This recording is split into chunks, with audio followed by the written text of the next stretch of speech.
चन्दन ब्रह्म आरो खाम्फाया जाहैबाय एक नाम्बार मालायनि फाफ्लियाव सिलाय दोननानै गावग्रासो बिसोरो बहा थाखोमाना दं मानो ओंखारबोआखै बेसोर सानैयानो नङाबा 2020नि इलेक्सननि सिगांनो प्रमद बर'मोनहा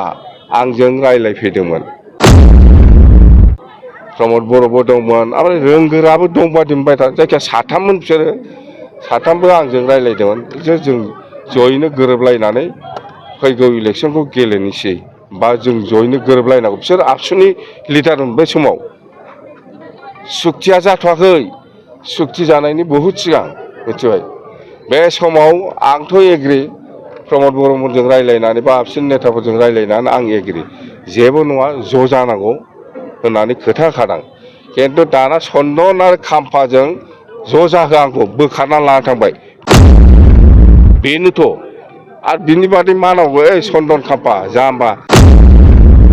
नोंसोर मा सानदों फालाय आंखौलाय बे जाम्बा बे केन्डिडेटआ डिक्लेयार होखांबाय दाखालि जोङो 4 थारिखआव केन्डिडेट डिक्लेयारजों 5 थारिखआव लाइजामा लिरबाय बे बिपिएफ इउपिपिएल जमा जानांगौनो आगोलाव मानो लिराखै बेसेबांबा सिगांनिफ्रायनो आं बुंगासिनो दं इउपिपिएल बिपिएफ जमा जानायाव आंहा जेबो आपत्ति गैया आरामसे 100आव 100% आङो बुंदोंमोन ज' जानांगौ बिपिएफआ 20टा इउपिपिएलआ 20टा बास खिन्थु सरकार गारनानै फैनांगौ सरकारा गारनानै फै इउपिपिएल 20टा बिपिएफ 20टा गेलेगोन बास